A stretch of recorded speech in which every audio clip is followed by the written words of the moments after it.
Good morning to all of you out there. I'm Cito Beltran, and you are watching Agenda on Signal TV, channels 8 and 250, as well as the Facebook platform of One News PH. Today is June 24, 2020, and we have gone past the 100-day mark of being under quarantine, mostly for Luzon and actually for Metro Manila.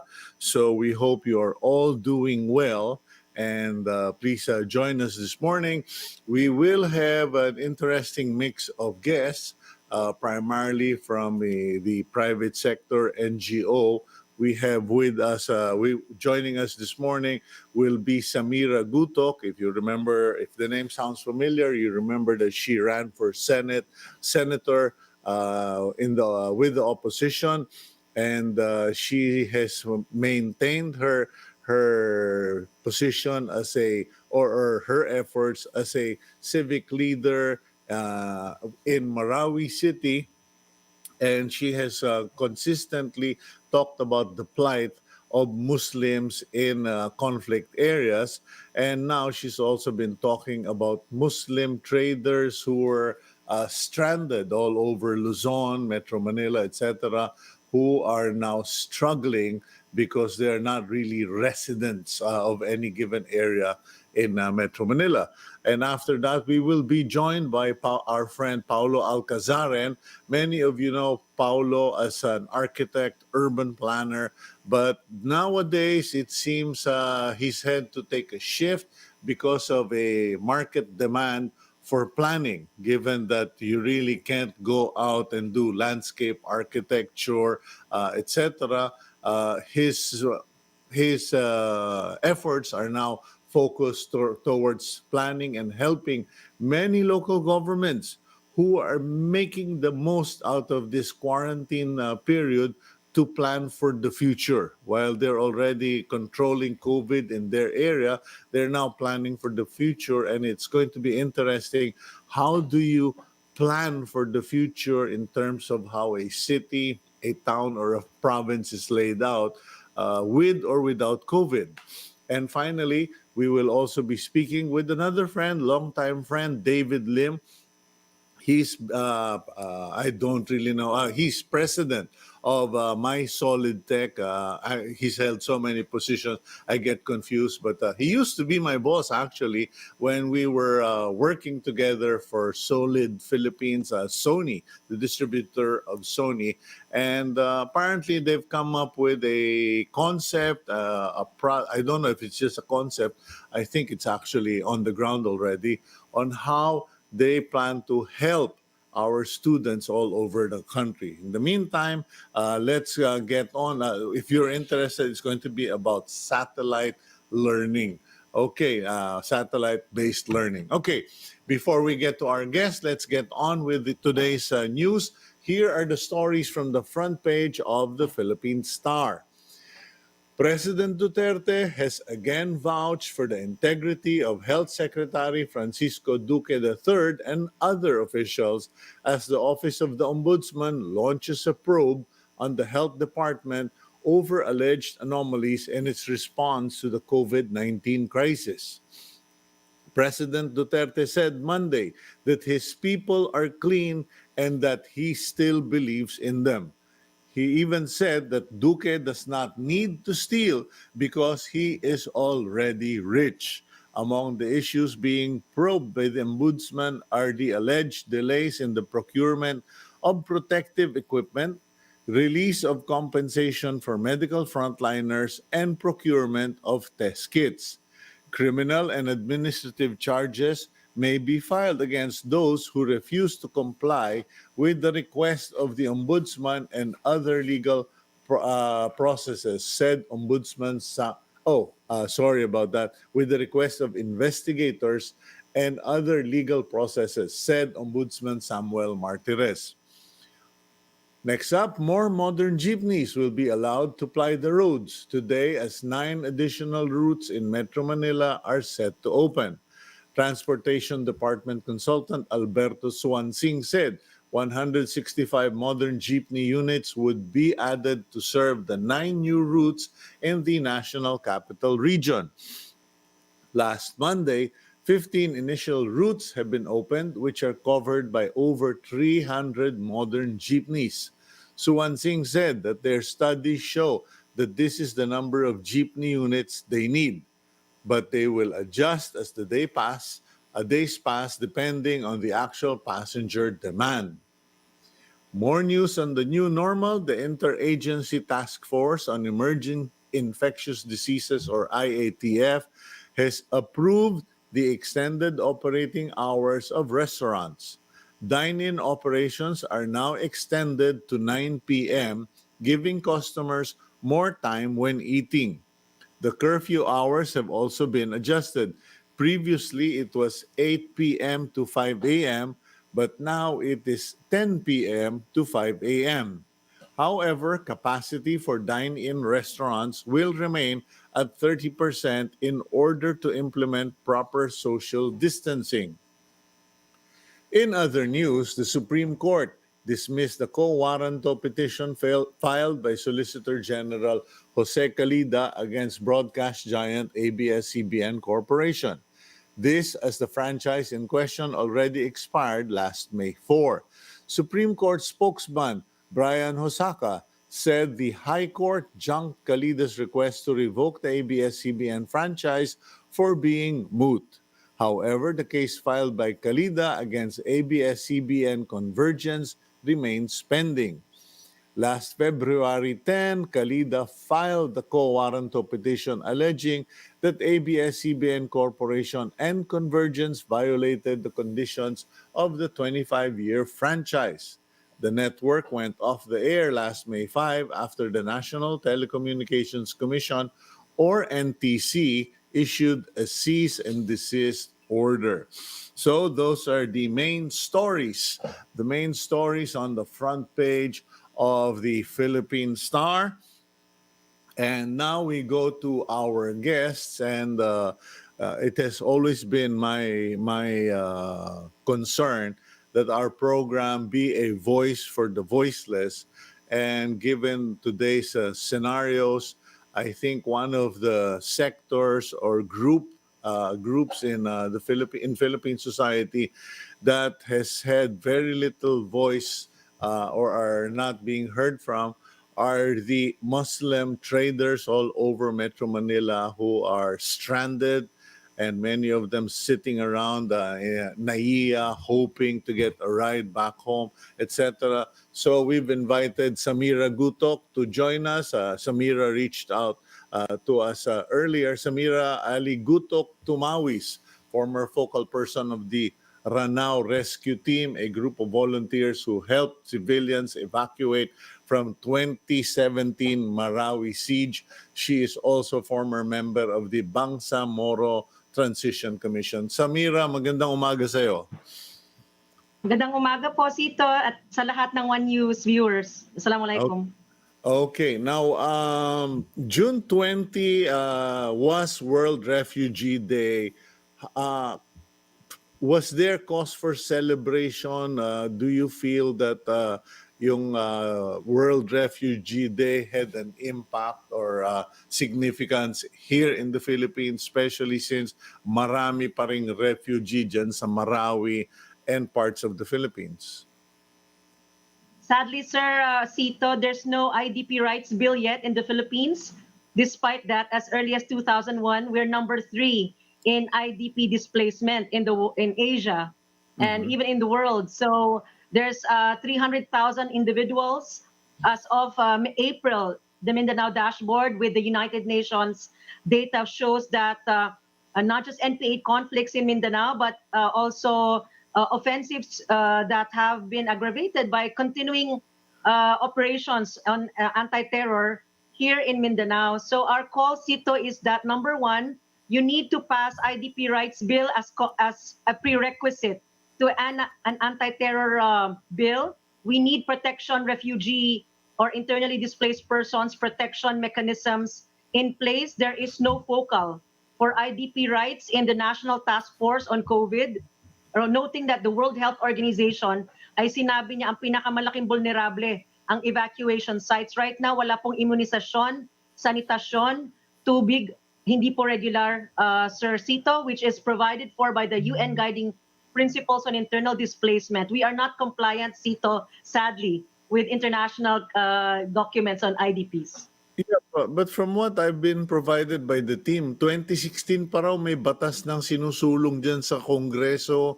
I don't know kung meron din sa Senado. What's happening to that proposed bill? Yes, Sir Cito. Again, we quote the UN Guiding Principles. It's the state national authorities' primary responsibility to be providing humanitarian assistance. Na kay Senator Dick Gordon daw. So panawagan ito, Sir Cito, kaya talagang nag-remind po tayo sa World Refugee Day 2 days ago that ang pinakadoble, triple, multiple whammy ng COVID ay ang traders, ang evacuees. With the continuing operations in Mindanao, wala pong income talaga na gumagalaw ngayon. Sila po ay pwedeng COVID at mamamatay na lang diretso without any attention because wala pong focal, walang funding, walang allocation directly for immunization, sanitation, etc. po.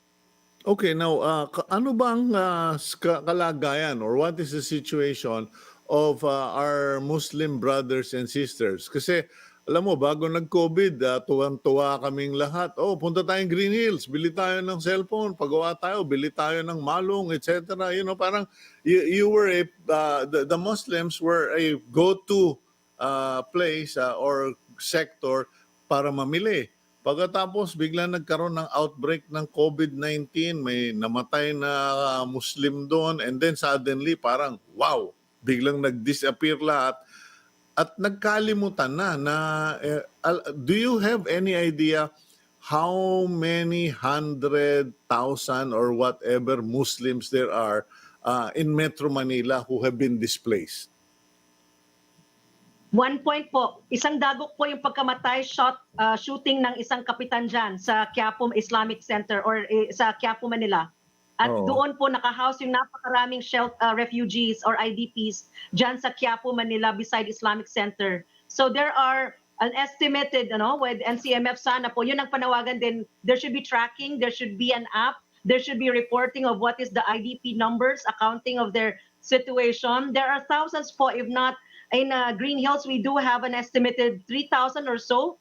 Napaka-conservative po ng cellphones, perlas, traders, and there is no financial allocation for them to survive because bumalik na po sila karamihan sa Mindanao, sa Marawi, at wala pong pwesto dito. Masikip na po dito at wala nga ding alive na ekonomiya. So malaki kasi daw yung bayad ng renta dyan sa Manila, wala na pong source and there's no waiving of rental payments for them. Okay, let's isalansa natin ng maayos, ano? Umpisahan muna natin yung mga na-display sa Metro Manila. Nagka-COVID-19, nagkasarahan ng mga tindahan, ng mga pwesto. So, are we saying hundreds or thousands na sabi mo sa Green Hills 3,000 malamang conservative ang nawalan ng trabaho? Lahat ba yun nakabalik ng Marawi kasi parang biglaan din yung shutdown sa Green Hills? Nakabalik pa ba sila ng Mindanao? Not just Marawi, but many parts of Mindanao. Nakabalik ba sila or nandito sila sa Manilang pagala-gala? Karamihan po nandyan pa rin pagala-gala at wala po tayong focal nga na nagbabantay sa kanila po sa National Task Force on IDP, walang IDP. So nandyan po sila, maraming nag-uwian, natakot naman yung LGU natin kasi marami po nag-spike up bigla from 0 to 60 agad kami. Na COVID. Okay, so ngayon, natakot po yung LGU natin. Okay, sinasabi mo mga 3,000 yun nasa naapektuhan dyan sa Green Hills. Paano naman sa Quiapo? Area lang. Sa Quiapo naman po. Mga ilan? We're talking the center of Muslim population in Manila, Quiapo. There's about 10,000 po, sir. Napakalaki po, Cito. Oh, but I'm assuming, I'm presuming dahil maayos naman ang pamamalakad ni Mayor Isko Moreno na naasikaso yung mga talagang residente ng Metro Manila. How many do you estimate are displaced non-residents of the city of Manila in Quiapo? Well po, I wouldn't really have accurate numbers, but the population there is 7 barangays na mga Muslim or so, predominant. So that's Okay. about, if a barangay po is how many po? 5,000, 3,000, the times 7, Mhm. 30,000 plus. Mhm. Okay, now what about the rest of Luzon? Kasi alam ko naman na hindi lang Green Hills lang, hindi yan Quiapo lang. I've met Muslim brothers in Tuguegarao, and in Baguio, etc. Marami ba doon mga may bahay na sa probinsya, or ano pa rin sila, parang mga gypsy na paikot-ikot sa Luzon? Ma'am, sir, may bahay-bahay po, no, sa mga settler communities nila. They form the congregation, may mosque po dyan. Problema Mhm. po talaga na nasa side swipe sila sa listahan ng ayuda dahil hindi naman category po nga yung bakwit, no, sa DSWD. So syempre, there's competing sectors to deal with. Hindi po sila Mhm. na-reach down ng napakarami. Kasi nagtatawag-tawag po tayo, sir, per community leader. Hindi rin po represented sa LGU. They don't have a seat in the Peace and Order Council or which council para po humingi sila ng alokasyon for their community. Mhm. Kilala mo ba itong si Maisara Latip? Yes po. She's a good Ah, friend from the formerly Solgen. okay, kasi I just got a text from her. In short, let me read this, no? Bakwit, SAC, indeed, it is important to impart the essence of solidarity and cooperation coupled with compassion to successfully overcome COVID-19 health crisis. Overcome health crisis as we continue to fully support the government actions towards overcoming this crisis. Talon ko na lang, ano, our office hereby urgently appeals to the National Integrated Interagency Task Force for Management of Emerging Diseases to direct LGUs to stop discriminating and excluding Bangsamoro residents outside BARM on the rights to government assistance and relief.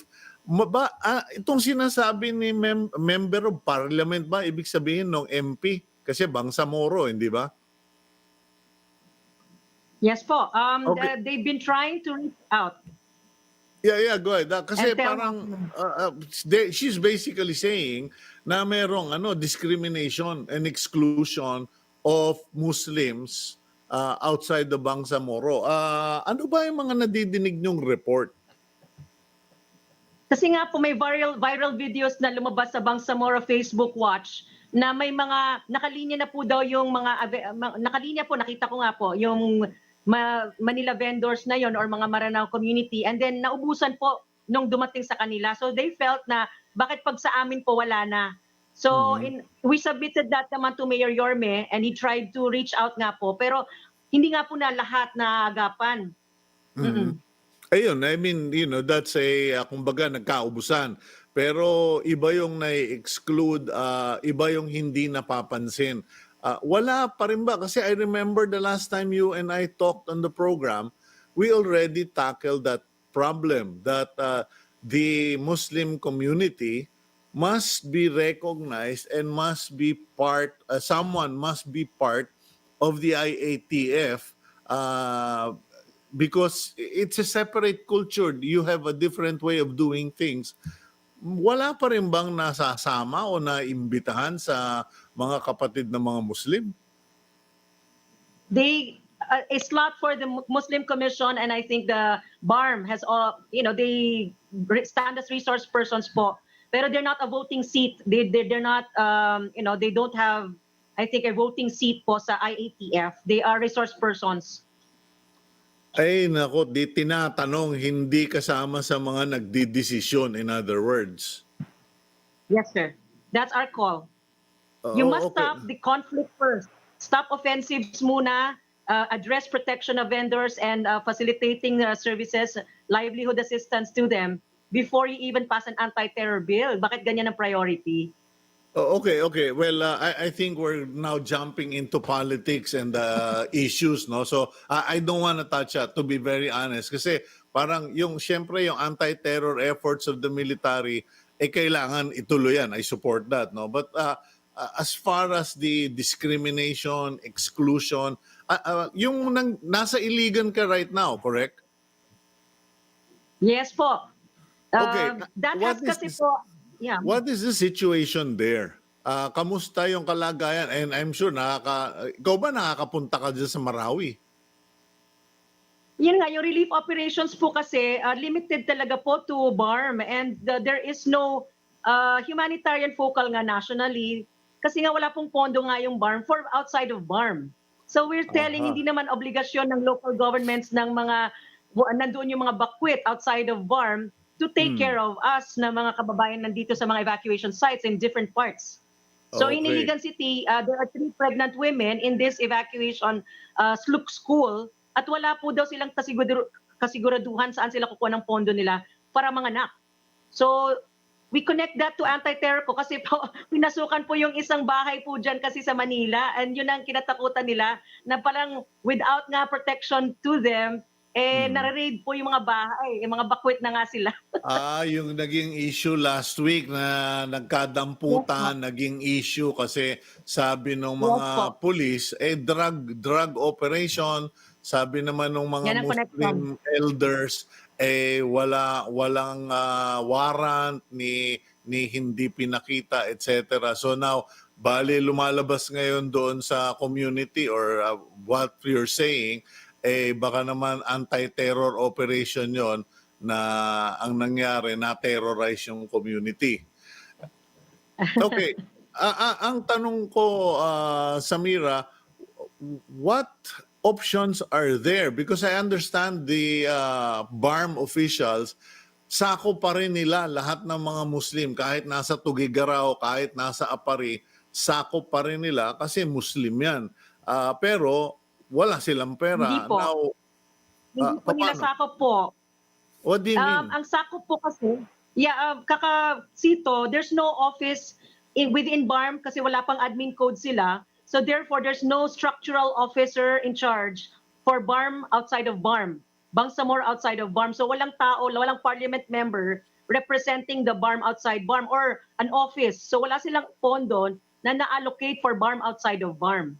So they have to craft proposals nationally. Okay. In terms of legal or in terms of official and documents, etc., wala pa. So hindi nila pwedeng sakupin kahit na dapat maging part of their inclusive responsibility. Okay. Yes, sir. There's okay. no, the 2018-19 budget doesn't have budget. Walang Okay, no. budget po yon yung outside of BARM. Naipasa na po kasi last year. Okay, ano bang Yung 2019 sitwasyon kasi hindi naman ako congressman, hindi ako senador. So wala akong magagawa para sa inyo, pero wala bang national official na who are making representations on behalf of the Muslims in the Philippines to Malacanang, the IATF, etc.? Well, yes po. They need to be structurally part of the IATF so that they can regularly update every day. So there must be really like updating part of the task force voting ang isang Muslim member that would know the whole national. Wala ba kayong kaibigan na senador? Wala ba kayong champion na congressman na who can make that point to the president? Because I think I'm sorry to say, pero kung hindi mo kilala si Bongo, ang best chance mo na lang si presidente. We're hoping that Bongo and the administration senators who had landslides here, number 1 po sila sa Muslim areas, they would make representation. But Senator Risa po ang isang proponent ng IDP rights bill. And we are hoping Senator Gordon, he'll not sit on this. It's in his Committee on Justice. Okay, so what are your plans now? Because diyan sa Iligan kamo, yung mga buntis nga walang pera panggastos. Now ano ba ang situation sa Marawi? Kasi I don't want people to forget Marawi. Most people are assuming na okay na yan, na-repair na rehabilitate na. Kasi may nakita Sir, ko, hindi pa nakakabalik. kasi may mga nakita akong pictures, Samira. I'm sorry, no, I have to be fair. May nakita akong mga pictures, ang gaganda ng mga bahay na tinayo, row housing na hindi lang kwadra-kwadra, housing talaga na maayos. 200,000 po displaced, 3,000 houses lang po. So you're talking Manila Bakwits, wala po sila dyan. Wala silang shelter allocation. So napakarami pa pong, if that small house that would fit 3 people is our measurement, hindi kasi pwede magkadikit po yung babae lalaki po eh. So it really needs space. Yung mga anak Oo. natin po, there's a strict cultural standards din. So yung kagandahan doon might look nice but it's very, very small. A few meters lang po yun. So that's 3,000 or so for 200,000 who have been evacuated. 3,000 units for 200,000. Are we talking Spread across family? the country. Are we talking about families or individuals? Individuals na po yung 200,000 plus. 300,000 adding everyone, recent. Okay, ngayon Hindi pa po na-count.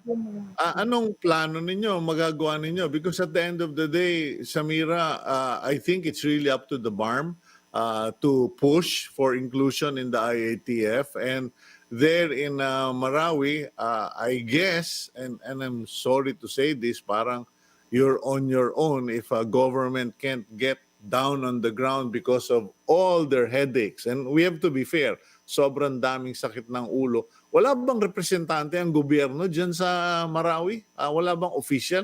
Kasi pag tinitira sila, may lumalabas naman at nagsasalita. Yes po, they are overwhelmed with the building, reconstruction nga, electricity, water na hindi pa nasa-start because of the COVID doon sa ground zero. So hindi nakikita lahat ng outside of BARM. And ito po kaya Cito, I alerted you because wala po tayong focal sa Malacanang na nalalapitan po for the everyday needs ng mga buntis, mga namamatay sa COVID, sa evacuation sites. Hindi po sila naging part of the dashboard or count natin as a national. So we really need point persons. CHR should even be part of the IATF. Ang plan po namin is to really put for the IDP rights as an urgent bill of the President. He really needs, as a Mindanaoan, to certify this as urgent because displacement will not be gone tomorrow. Okay, I guess the best thing to do is siguro gumawa kayo ng ibang klaseng countdown. Kasi kami nagka-countdown kami dito kung ilang araw na kaming naka-quarantine. Siguro gumawa kayo ng ibang klaseng countdown to the May 2022 election. Ilang araw before the election para maalala ng mga politikang nakinabang sa Mindanao na nagbibilang kayo ng araw kung kailan nyo sila kakampihan or gagantihan. Maraming salamat, Samira. Maraming salamat, Samira. We will continue to give you airtime and space, and we support our Muslim brothers and sisters in Mindanao. Thank you very much. Thank you. Good evening, good afternoon, morning. Okay, that's Samira Gutoc, Marawi civic leader, and maaring sa iba para siyang sirang plaka, pero siya po yung sirang plakang nagpapaalala sa atin, reminding us, she might be a broken record, so to speak, reminding us that we have Muslim brothers and sisters all over the Philippines, not just in Mindanao, and many of them in Metro Manila, Luzon, who are now stranded here or basically left with no support and nakikiusap na lang sa mga barangay kung hindi sila tigaron. In any case, we hope that those who are listening, watching, maalala nyo, nakinabang po tayong lahat dyan sa Green Hills, sa Quiapo, kung saan-saan, namimili tayo, binibiro natin silang DVD. Pero ngayon po, tayo na ang kailangan magsukli, tumulong sa ating mga kapatid na mga Muslim na nangangailangan. Okay, let's now go to our next guest. Our next guest is a friend. We've known each other for quite a while. He is an architect, known as an urban planner, also the head of the PGAA Creative Design Office in Manila. He is also a fellow columnist in the Philippine Star, where he talks about urban planning, architecture, and travel. Let's bring in architect Paulo Alcazaren. Hi. Morning, Cito. How are you? Good morning, Paulo. And uh, you're beginning to look like, yung mga face app, yung lalaki yung babae. Ikaw, nagmumukha kang Snow White eh. Well, for one thing, this is the easiest to do self-hair cutting. I ordered clippers dahil hindi pwedeng lumabas sa barberia. So Okay, it's the well, easiest thing to. well, I have to say, you look good, but clearly you have been law-abiding because ang puti-puti mo, di ka na yata naaarawan. I go out every day at least 15 minutes just to sun myself, Okay, but half naked. half naked. Okay, good that you Yes. qualified that. In any case, Yes. under COVID-19 quarantine, how do you actually function professionally? Because you've been known as an urban planner. You've always talked about landscape architecture and classical architecture. Pero parang confined to quarters tayong lahat. Paano ka mag-architect under COVID-19? Nagagawa ng paraan. Marami sa aming mga designer, architects, landscape architects, planners, interior designers are working from home.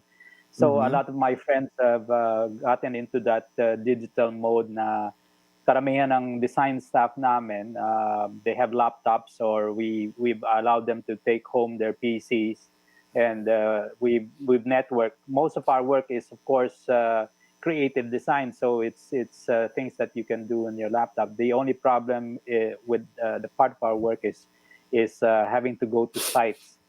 But most of our work is in front of a computer, and my day is filled during the week with Zoom meetings with various clients. A lot of the developers, private clients, and even public clients are already back online. And I just had a meeting with the mayor of Iloilo, for whom we are doing a lot of work.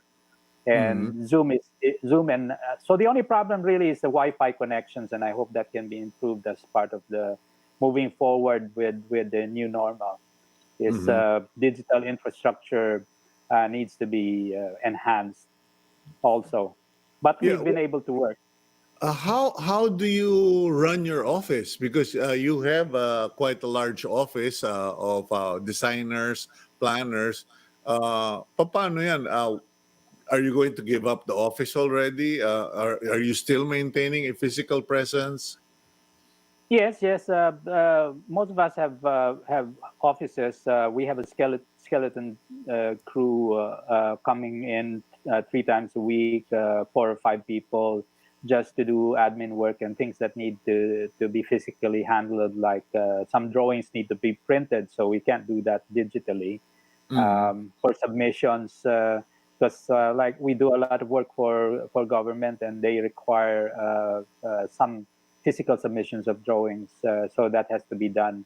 But you can work around it. In the long run, we will all return to our offices, albeit always using a mask and with the COVID future pandemics in mind. And that's where you need to physically plan not just physical offices, but our districts, our cities, our towns, and in fact, the whole Philippines has to be replanned to be pandemic ready in the future.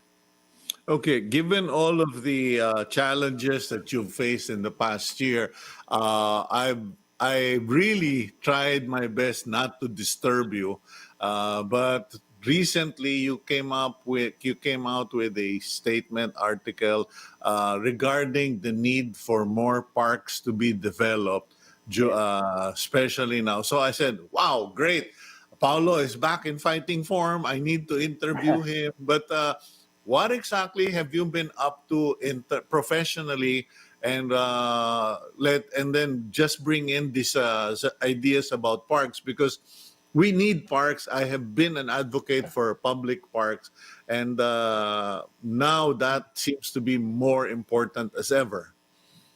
Yes, in the Philippines, we haven't built a major park in the last half century. The last one being the Quezon City Memorial Park, and a few others like Gina Lopez's park in La Mesa Dam. But there is no law that requires cities or towns to create parks as a proportion to city or town development. It's only in subdivisions that there is a law that requires that a certain percentage of the property be developed, 15% open space. But that includes the roads. So you end up with very little open space, which in today's new normal, everybody wants to be able to go out. So ideally, we should enact a law that requires a certain proportion of towns and cities to be developed as parks and open spaces. And it's not as if there's no funding for it. 2 years ago, the DBN launched a 2.5 billion a year program to give money to cities, the 145 cities, to build parks, open spaces, streetscapes, even bike lanes. A lot of the things that we need now in the new normal is just that the take-up has been, the first 2 years have been good. I sort of ran out of a little steam in 2020. Of course, there's the lockdown. So it's not as if there's no money. It's just a focus and the LGUs need to apply. And it's not as if the 140 out of the 145 cities, 142 had applied. But most Filipinos also live not just in cities but in towns. We have close to 1,500 municipalities, first, second, third, fourth class municipalities, and they too need parks and open space. And the reason for parks and open spaces, aside from health, is also it can help in social distancing. You can go out and breathe fresh air. You get your sun, and in a lot of cases, these parks and open spaces can be used for pandemics as triage areas, or in coastal municipalities and cities as refugee areas. So the money is there. Hopefully, it's not diverted to some other requirements of the fight against COVID. I mean, in the short term maybe, but in the medium and long term, we should allocate public monies to help towns and cities gear up and actually build a system of parks. Now, you don't need to build a central park in every city because that's not possible. There's not enough land. It's pocket parks that could be the solution to this need for open spaces. Anything from 1,000 square meters to a hectare is good enough, so long as and the key is you ideally you need to be just 15 minutes walk away from a park for it to benefit you. And in places like Singapore, that's the norm. A park or open space in Singapore, even small pocket parks, and I've designed a few in Singapore, that they're only 15 minutes walk away. In fact, the whole island of Singapore is interconnected with a system of parks, and the government spends a few billion Singapore dollars a year to maintain these things. Yeah, So it's Paulo. important. Yeah, you might think coming in way out of left field, as the Americans would say. But I get listening to you. I'm having this realization that if the money is there and there is a possibility of making pocket parks, uh, is it possible that the reason we don't have enough parks in the Philippines, especially in Metro Manila, is because we Filipinos, residents of Metro Manila, do not appreciate parks or have psyched ourselves into a mindset that destroys parks. Allow me to say this, okay? Because when you were saying Yeah. pocket parks, I realized, I said, if we planted a tree every 5 meters or 10 meters along all the roads here in Barrio Capitolio, where I live or where you live, I'm sure we would create a city park of sorts. I mean, just putting all of those trees together. But the problem Yes. is when you have government officials and engineers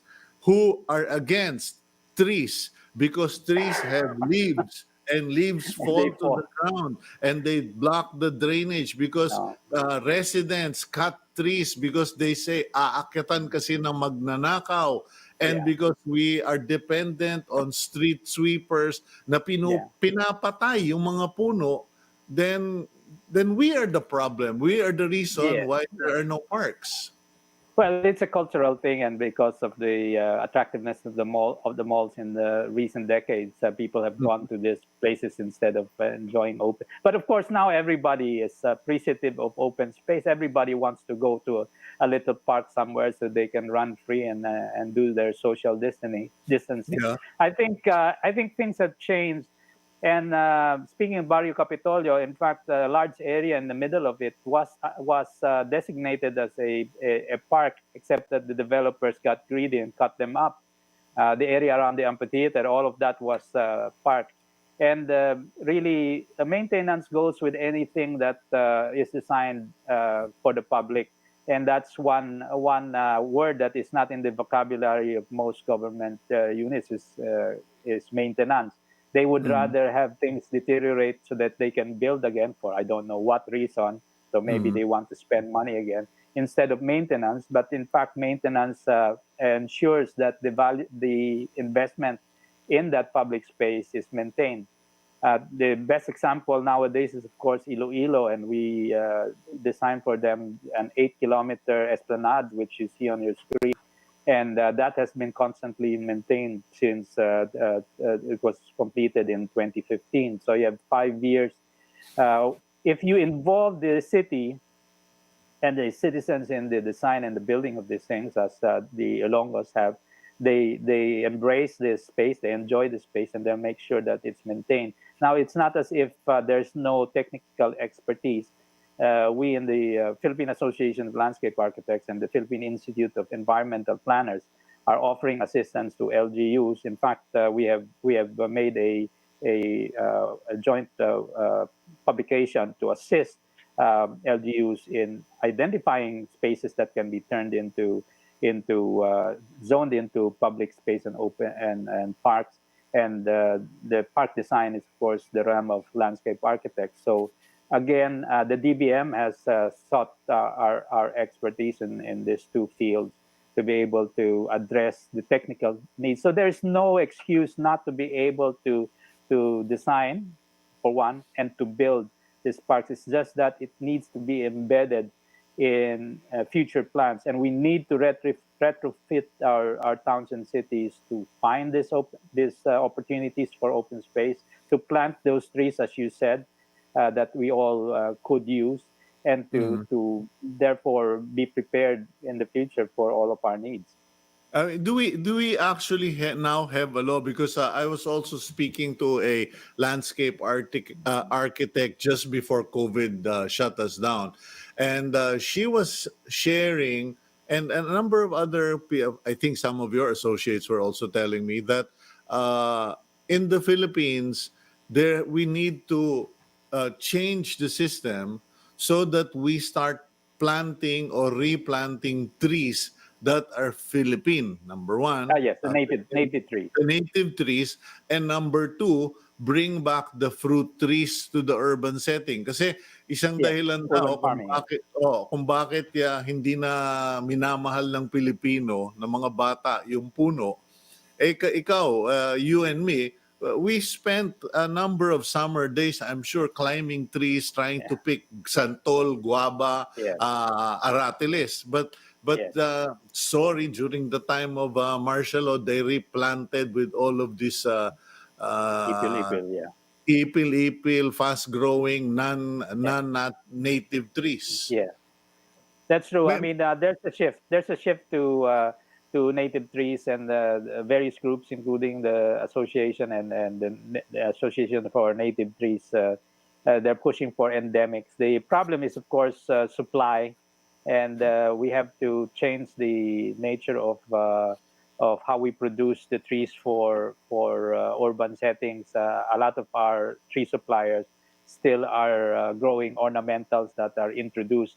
But it will happen because I'm glad you touched on the urban farming and urban agriculture, and that is part of the shift towards the new normal, is to Mhm. allocate communal gardens. You're able to plant to be able to sustain yourself within your district. All over the world, planners and landscape architects are aiming for this new paradigm of development, where you have, like in Singapore again, they give incentives for people to grow their own vegetables on top of the housing development board flats. So a Mhm. lot of these roof decks have been retrofitted, and the tops of parking garages are now retrofitted for urban farming and agriculture.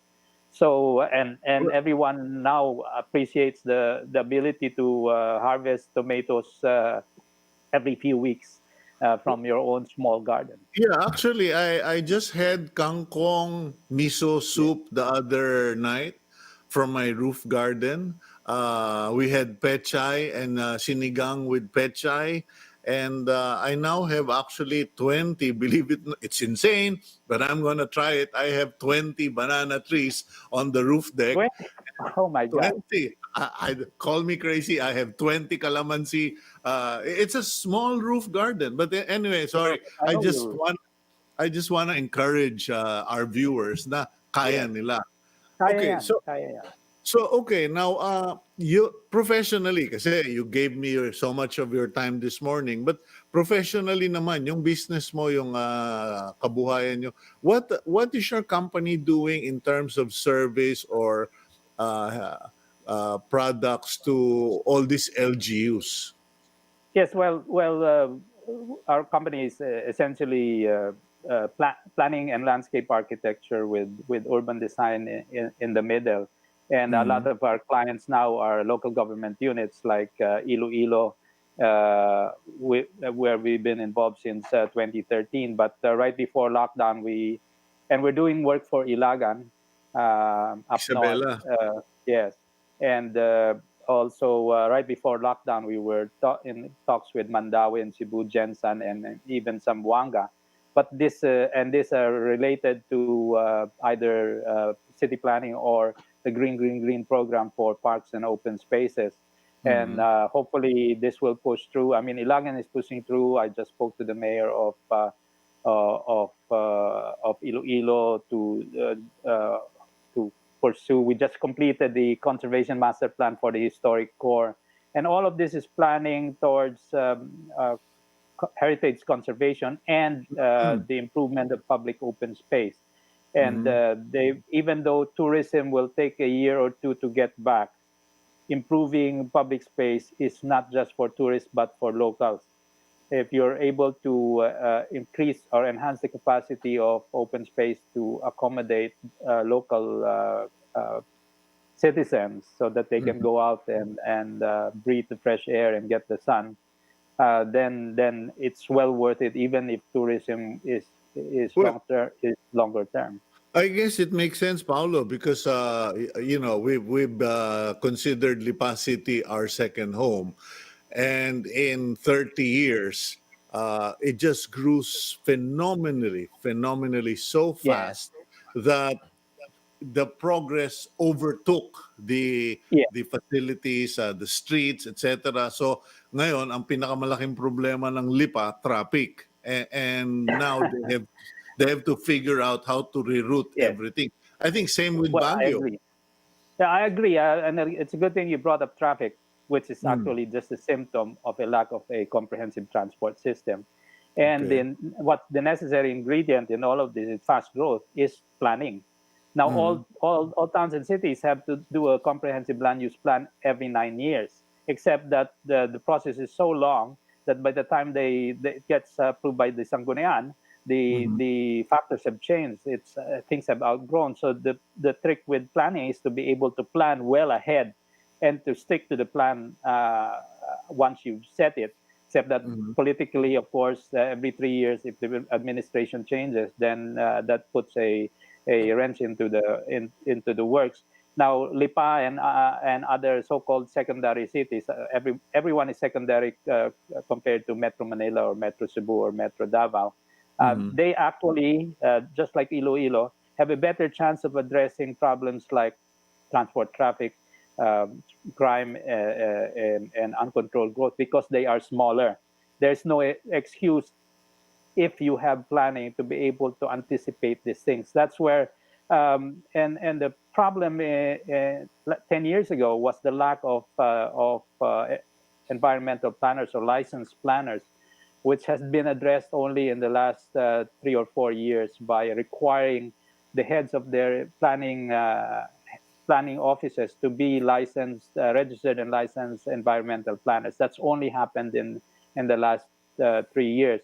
Yeah. So the problem is these planners, a lot of them are young graduates. It will take a while for things to get back. And of course, since they are juniors, it's very hard to counter the wishes of, say, the higher ups in the local governments. But having said that, government has to be proactive. Now, I don't know if you know the HUDSI, the Yeah. department that used to be in charge of everything, has now morphed into the Department of Human Settlements and Urban Development, DHSUD. I'm sorry. Which I'm giggling or I laugh because when you said they morphed, actually they reverted because remember they used to be the Ministry of Human Yes, Settlement, exactly. etc.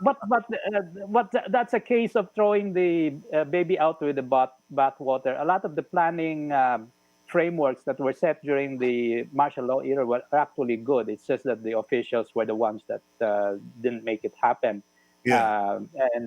But the planning frameworks like Metro Manila governance was actually good. Where Manila should be governed as a province. And anyway, going back to the Department of Human Settlements and Urban Development, they have to be proactive and look at how to reshape our towns and cities for the new normal. Now, they just recently, of course, a lot of their initiatives are now geared towards COVID with the Balik Provincia Yeah. movement and assisting homeowners in getting moratoriums for their loans. But that is just addressing immediate needs. We have to look at the medium and long term. They have launched, they said, a 20-year plan for housing and urban development. But the only people they have approached so far as we know in the association, in the institute, is the four largest developer associations. They have not reached out to the professional associations like the Philippine Institute of Environmental Planners and the other related professions of architecture and landscape architecture to assist in crafting a vision for the future Philippine urban settlements, human settlements. Unfortunately, Paulo, I think that is the way of life for us in the Philippines. It is us in the private sector who have to bring them to the table, who have to invite government to the table in order to be heard and in order to have a Yes. cooperation or function to get going, because even in my earlier guest, it's the same thing. The Muslims all over the Philippines who Yes. are wandering around stranded in the airport, etc., Yes. and they're waiting for government, and I guess by now the realization is we're going to have to go knock in the door of Malacanang or remind politicians. In any case, you have Yes. a valid point. One question that's been lingering on my mind listening to you, because you agree that transport traffic will be has always been a problem of progress. Baguio City, there have been proposals that they just simply keep Canon car free. There have been proposals in Makati to keep certain roads car free. Now we have bicycle lanes on Bike lanes. bike lanes on EDSA and many parts of Metro Manila, and much as many of my friends will probably want to lynch me, I kind of agree now after COVID-19 that we don't really need to go out with cars as much, and we should restrict the certain areas, like declaring certain areas car free. Yes, and it's worked in cities in Brazil, ciclovias, and in South America. And Mhm. ideal city is one where you don't need to own a car. I mean, I never owned a car in Singapore for 12 years, and I got around fine. It's really Mhm. the mass transport system that has to be fixed, and options for non-motorized uh, transportation. That's walking and Mhm. biking. Now, Mhm. in the bike lanes, especially in a tropical country, that's where your trees also come in to make biking more comfortable. And Mhm. other than that, like in the Ortiga CBD, we had a project we completed for the ADB, which is the Greenways, which incorporates a bike hub. And now in the bike hub, that's a place where after you bike to Ortigas, there's a place where you can take a shower and lock your bikes safely so Mhm. that you can get to your offices smelling fresh and clean. And Mhm. bike hubs are requisites in Australian cities that have embraced biking, and even in some parts of the United States. What about So Yeah, what yes, about my observation, Paulo? Please correct me if I'm wrong. Because as you pointed out, all of this new world expertise like environmental planners, etc. Uh, our road engineers, kasi parang sabi ko, yung mga kalsada, ina ina-adapt na lang yung bisikleta sa kalsada. We adapt yes, bikes on the road instead of retrofit. making special paths or places, areas for bicycles. Because in Holland, where my Yes, wife comes from, I mean, yes, they have kilometers and yes. kilometers The whole of network. bicycle. Yeah. Yeah. Ideally, bikes should have a bike segregate. You should have segregated lanes, and it's not as if it hasn't already been done. There are three Mm-hmm. places in the Philippines that have long bike segregated. One is the C5, C6 along the Laguna. They have a Mm-hmm. dedicated bike lane. The other is 2 kilometers of Baywalk, where we designed a segregated bike lane, and of course Iloilo, which has the whole of Aquino Avenue with a segregated bike lane, and we were able to get 40% of the road right of way for pedestrians and bike users. It's possible. It will not, and a lot of this is because, like you said, we will need the car less and less now that we're used to all of this Zoom meeting. I Mm-hmm. think we can retrofit the city to embed these bike lanes. And the reason we lost the trees, just for you to know, is because there was the bad advice that to solve the traffic, you had to widen roads. But the more you widen roads, the more traffic it will generate. It's a concept that even traffic planners agree to, which is induced demand. The more road you provide, the more traffic there will be if it is based on single cars. Mm-hmm. So our fight is against the this paradigm of the use of the requirement of single cars with just one driver. So bike lanes is the future. It's actually not the future; it's the now. The reason a lot of our workers are being able to get to work is because of those scooters and those bikes.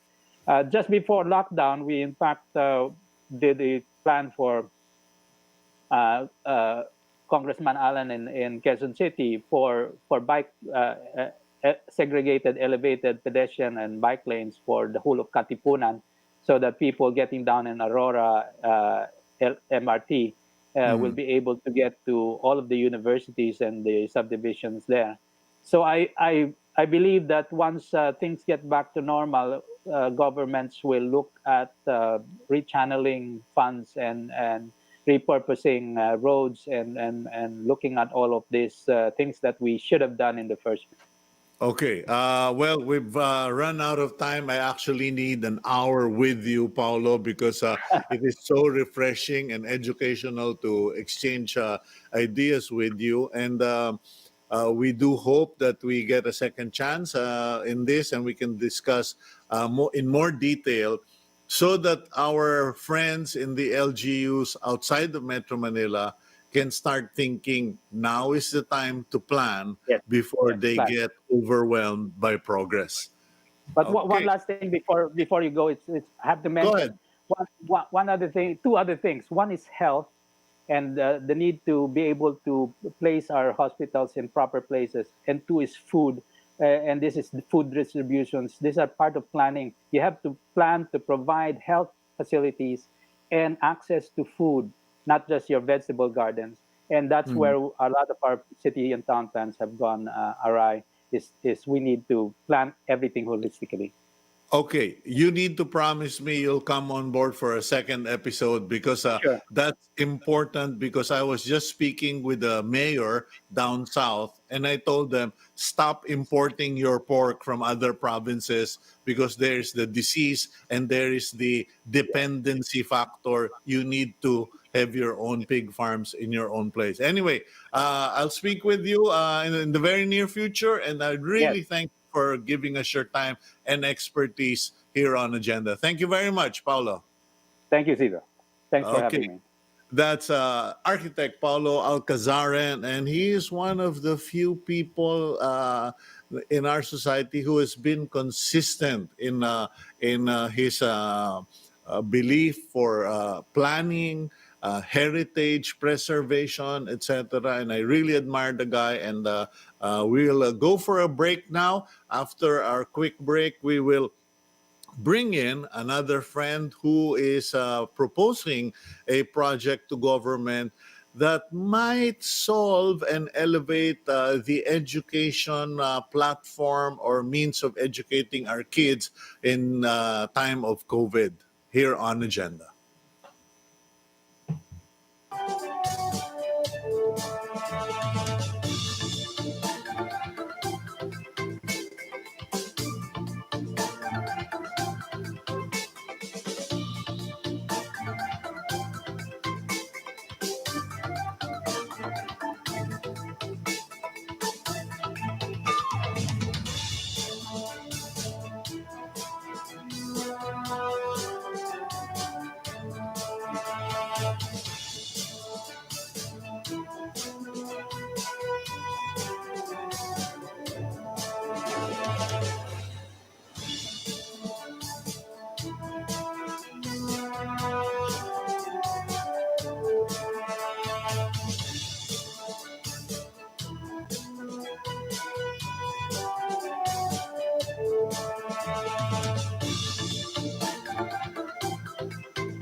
Okay, welcome back to Agenda. And it is now 9:05. You are watching us via Signal TV, channels 8 and 250. Next up, we have with us a gentleman who is president of MySolid.tech, a technology company under the Solid Group Incorporated, a publicly listed company since 1996. The group has been in electronics business of manufacturing and distributing some of the world's biggest electronics brands.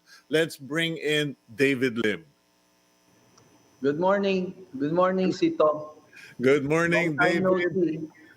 Okay, just for transparency, ladies and gentlemen, David Lim was my boss under Solid Philippines. Where, if you remember, David, I remember we launched Walkman together, walking around Ayala Avenue with the Walkman and sampling it with people Right. around. Okay, now Memory lane. yeah, memory lane. No, but I'm bringing that up because just so people understand how far we go into technology. Because I remember it was Sony that developed the first transistor, came up with radios, came up with TV, and now you're still in the same line, but now you are proposing technology in relation to the challenge of educating all our far-flung located students under COVID-19. Yeah. Okay, now may I know what exactly is your proposal? You're talking about a national distance learning system for DepEd called Knowledge Exchange. What's your idea? No, thank you first of all, Cito, for getting me on air and giving us a chance to find our voice. You know, our group, we're always finding our voice if we feel that something we could do there to help the government and to empower our Filipino people.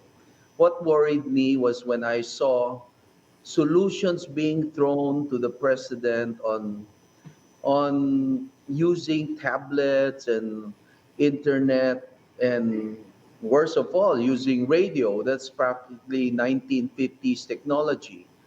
And but the technology is here. The technology of direct TV is probably one of the best means of um, technology of reaching as many. Just to let you know that there are about 90% of homes here has a television set.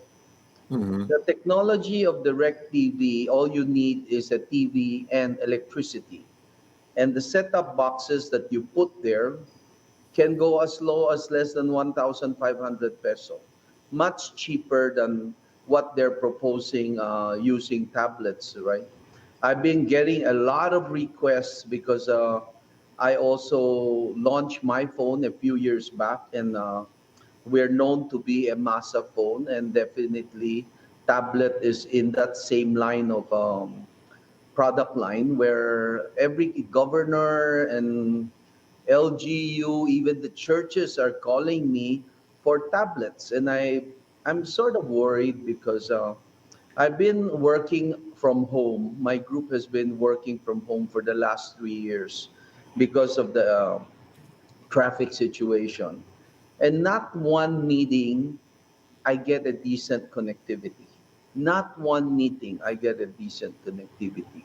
So, what will happen? Basically, you're giving these kids a particular tablet where they will never be able to enjoy the lessons. And I don't know if they have a strategy, right?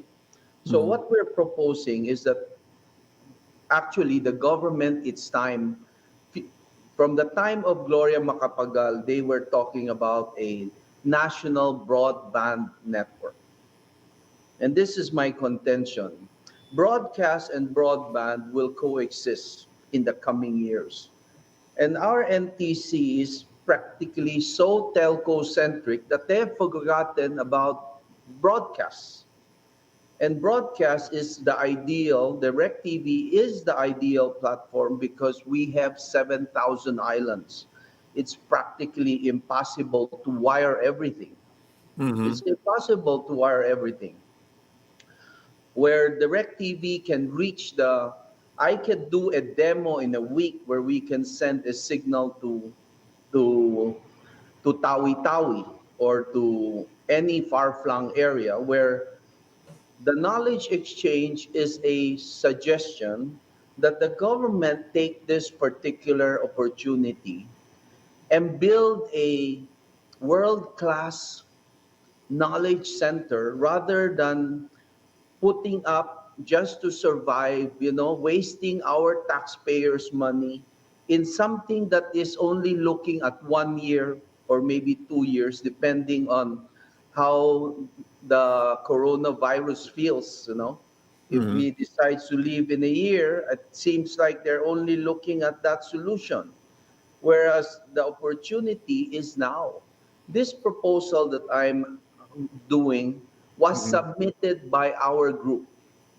It was a joint study by Sony and at that time, some of our undersecretary in DepEd.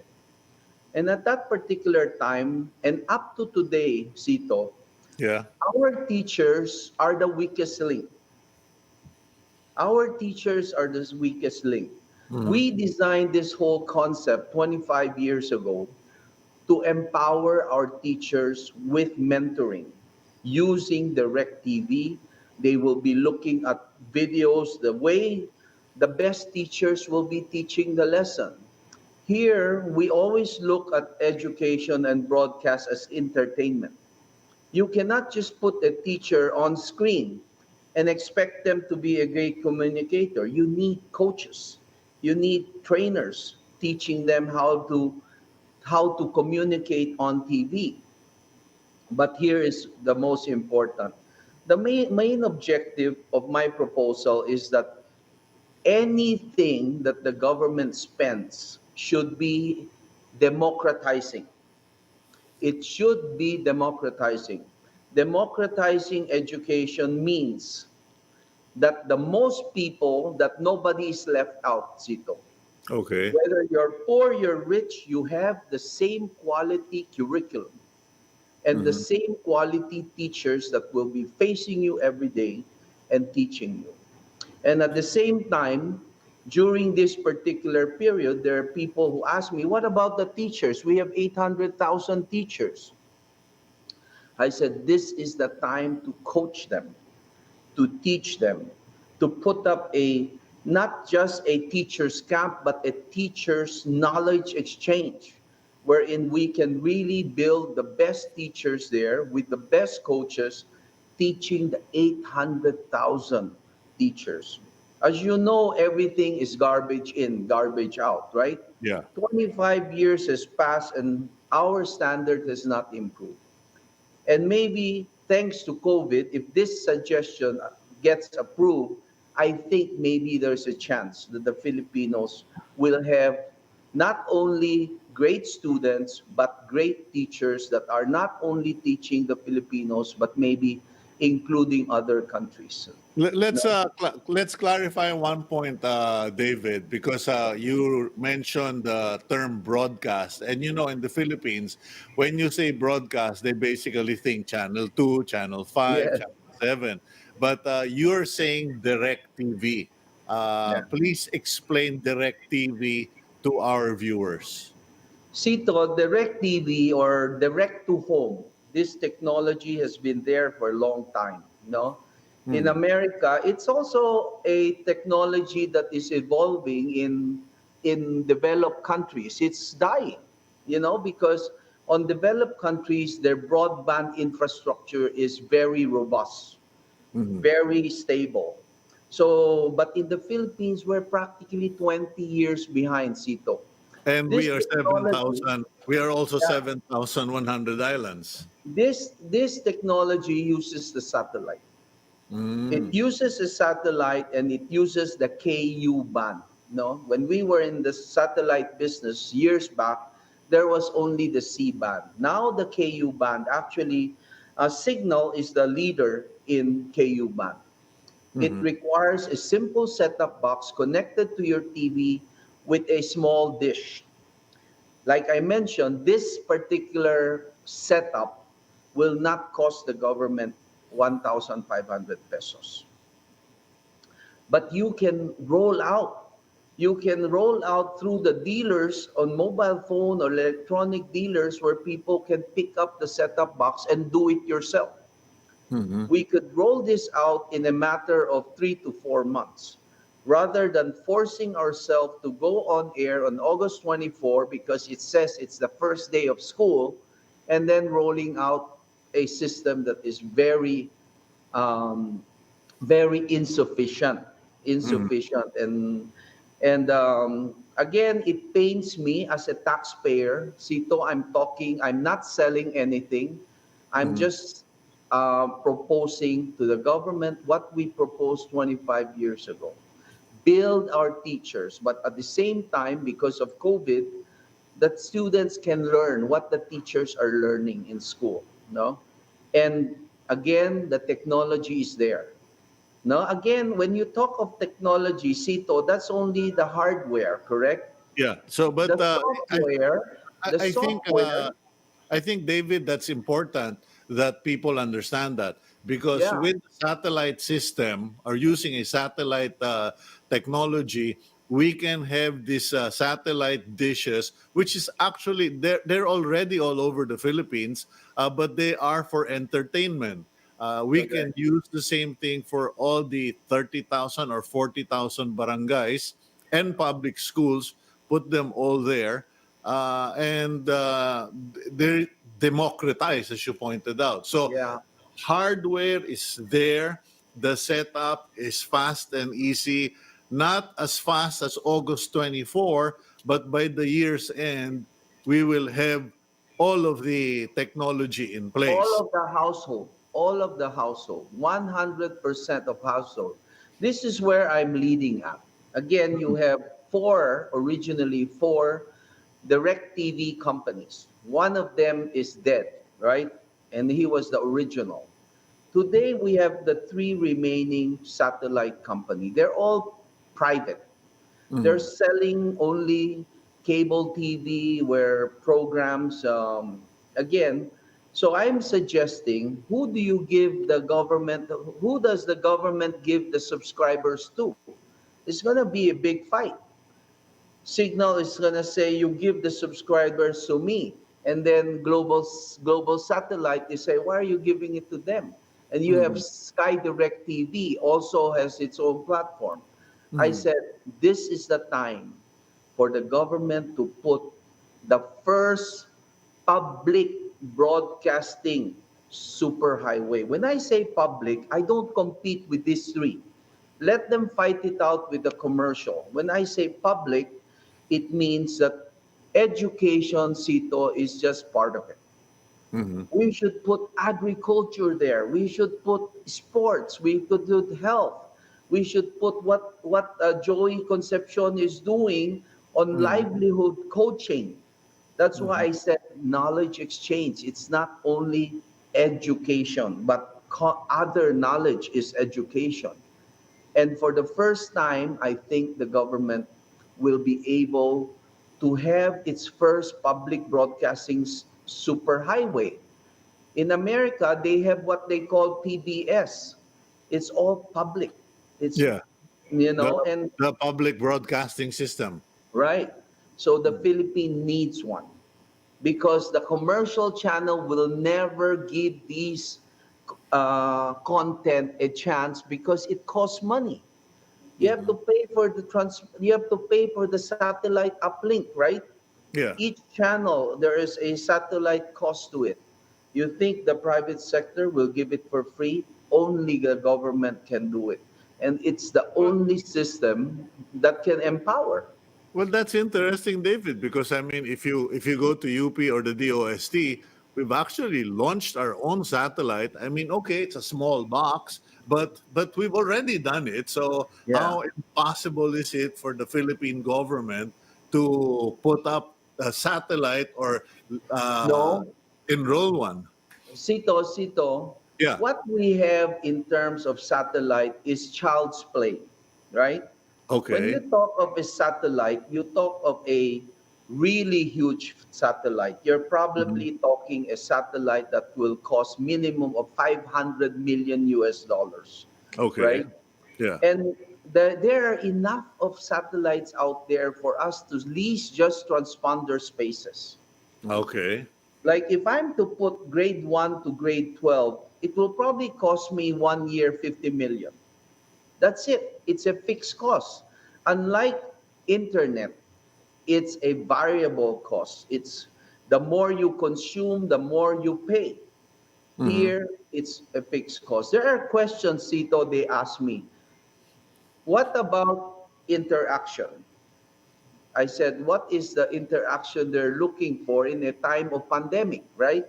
Mm-hmm. And then they're saying, how do you take examinations? The blended learning, I've been reading about it. They were even talking about automatic passing the kids to the next level. To me, that is not fair. The kids have to learn discipline. They have to go sit down and learn and take their examinations. Examinations, you cannot keep the kids in the house 24 hours a day, 365, right? Mm-hmm. They have to come out. And when they come out, Cito, the schools and the teacher can do proctoring for examination. Practice is still social distancing. Instead of having 100 people come to school, we break them down into 10, group of 10, and Jay's taking. Maybe in other countries they can take examinations online, but unfortunately here we still need the teachers to proctor and make sure that the person taking the exam is the guy that is sitting there, or else he'll have his elder brother sit there in place of him, right? Alam No, mo naman tayo dito. don't bring up the past, my friend. Yeah. No. Okay. Yeah. So, well, very valid point. So, 50 million a year to rent space in the hundreds of satellites up in the sky. It will reach all 7,100 All seven, islands. it will reach, I would say, at least 80% of the students, Mhm. even the poor. No? Now, what about because sorry, I have a limited know-how on the system, but from with Signal, you basically pay for the dish, the box, and then you pay a monthly fee. What is Yeah. your proposal for government? Because My proposal, Cito, here is hmm, that the government is very rich, right? But unfortunately, sometimes, maybe I'm just being kind today, right? They okay, use it in the wrong place, right? hmm, The DepEd alone has 672 billion in budget, right? hmm, The textbooks budget alone is no less than 13 billion. All of these government agencies that will be riding on this public broadcasting superhighway will have to subsidize. But I call it subsidized, but it's not exactly true. Cito, you're in advertising. If you have 25 students, million students watching you every single day for 280 days a year, hmm, don't you think you can sell those spots wherein they're on recess? You know, the brands will love it coming in hmm, into those particular. They will come up with the creativity of even creating contests. hmm, Again, in broadcast, you cannot just expect them to sit there and watch. You have to incentivize them. I mentioned earlier, you have to train the teacher to how to teach on TV. Now, the advertising budget, you have to use it to create probably contests. You hmm, know, the Filipinos are suckers for contests. Hindi hmm, ba? May sayawan doon, may kantahan doon, kahit 100 piso lang, sasalihan nila. Correct? hmm, yeah. And when you ask them, the funny thing is, this is how beautiful Filipinos are. They will say, dahil gusto ko matulungan ang pamilya ko. Right? Hmm, By redirecting this alone, the kids will seek education because you have made it more interesting. And we have to learn from companies like Channel 7 and Channel 2. What is the secret to getting these people locked in? It's not a phenomenon that just because they have on air, look at our government channel, for example. They can have all the network they have, but if their content is not going to be relevant or is not going to be even entertaining, nobody's going to watch it. Nobody's going to watch it. Okay, so you are proposing satellite, you're proposing that the government, but I suppose that using the system will actually save the government A more lot, money a from lot. having to pay for textbooks, etc., because Correct. the exchange, the knowledge exchange will already be providing the teaching and the learning on air. Precisely, Sito. You know, basically the beauty with the setup box, it has an SD card where you can save the learnings for the day, or even for the week, or even for the month. Yeah, So yeah. they can repeat it. There are cases wherein there are probably two kids studying in one household, but they only have one TV. What do you do? Lessons on direct to home will not be a whole day. Even in school today, in the public school environment, they have a morning class and an afternoon class, Yeah, correct? yeah. And they were taught the same thing. If I'm a grade 1 kid, I will tune in to channel 1. My elder sister, who is in grade 3, will wait. The government will just rerun the same thing. I can record it, or I can take the lesson in another time slot. That's why I'm proposing that there has to be minimum of 12. See, so we're only talking about grade 1 to 12. Mm, We could do this for college. We could do this for commerce, for management, accounting. mm, All they need is one studio, and then the best teachers there teaching the subject. mhm. The person at home who basically are prisoners of the virus will just tune in to whatever the channel is allocated for that particular lesson. You know, it's very interesting, David, because I am one of those who have been fighting and really criticizing the system because our public school kids carry books that are Yeah, so heavy every day, number one. And number two, even in private schools, children are forced to wake up at 4:30, 5 o'clock just to get to schools that because of the traffic or because it's too far. And what will happen now is we can actually program it so that our kids, the children, can wake up at a later hour, allowing them to have the healthy full number of sleep. Because even teenagers, they've yeah, done the study that teenagers who go to school later sleep longer, have better emotional stability and then disposition. So I'm all for your proposals, David, and please do let us know if there are new developments or if you fine tuned, like what will be the cost or savings to government, yeah, etc. In the days to come. But great yeah. ideas, and I hope the people watching will support the idea, David. Great, great, great. Again, Sito, thank you. You know, like earlier with architect, 15 minutes is not enough to do this, but Yeah. I'm trying to compress as much as possible how to say it in a very layman's term, Okay. because the Well, solution is actually very layman. You okay. know, uh, Thank you very much, David. And go do have a nice day and stay in touch. yeah, thank you so much, Lito and Asito. And basically, I hope one day we are not only looking at solutions that are band-aid, but looking forward to a solution that will make us really world class. And we Okay. can, and we can. And So we thank will. you again.